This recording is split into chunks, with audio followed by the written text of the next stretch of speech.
Subay ra sa balahod ang pagpahigayon sa turnover sa bag-ong mayor sa Hunyo 30.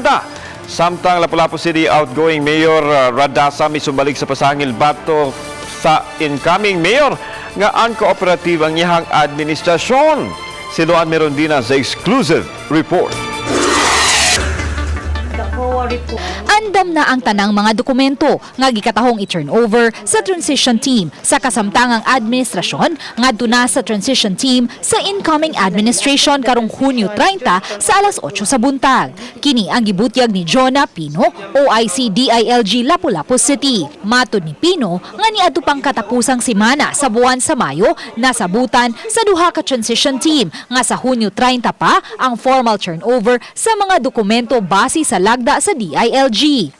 If kuan gid ato jud tanan ang guidelines is really June 30 because it's expressly stated in June 30, but since it was Sunday manggod, it was agreed among the during our meeting sa new elected training pwede siya earlier siya but not too early pod, no? Gibutyag hinuon ni Pino nga wala pa formal nga magkatagbo ang duha ka transition team. Apan iya nang napaabot ngadto sa isig kahabig ang unsamang mga request ni ini nga mga dokumento. Gipasalig hinuon ni Pino ang hapsay nga transition gikan sa outgoing administration ngadto na sa bag-ong administrasyon. Gitataw sa DILG nga kun ugaling may mga pangutana ang incoming administration sa mga dokumento nga i-turnover ngadto kanila, mamahimo mang mapatawag ang particular nga department head aron kini ma-clarify.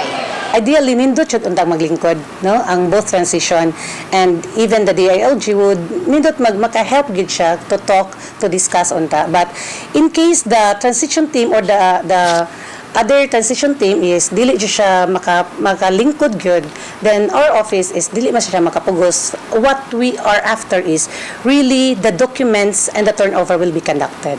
Samtang gikahibong ni outgoing Mayor Paz Radaza ang pasangil ni incoming Mayor Jonard Ahong Chan nga uncooperative ang iyang transition team. Ako ni sabot lang po sa mga empleyado. Basig busy lang sad sila kaayo. Anyway, ready naman sila ini step na sa atong mayor-elect. Wa man ginay problema siguro. I don't know lang og unsay gikapakapan nila nga gusto nila dalihon. Okay, wa man tayo gikuan ato gani gihapsay o gihanay nato para nila. Gisumbalik ni Radaza og pangutana ang kampo ni Chan sa presensya sa pipila ka mga sakop ni Chan nga gikatahong walay official documentation nga sila sakop sa transition team ug basta-basta na lang mangayo og mga dokumento sa City Hall. Wa man gay introductory letter, wa man gani sila niingon ning nananghid ba lang sila sa ako nga they'd like to go to this office. Kanang, I think it's a one-way kuan ba nga moingon sila nga uncooperative. In fact, sila mo'y naniretso sa mga offices. Uban ni rin ang Tiquinones, Luan Merondina, Balitang Besda.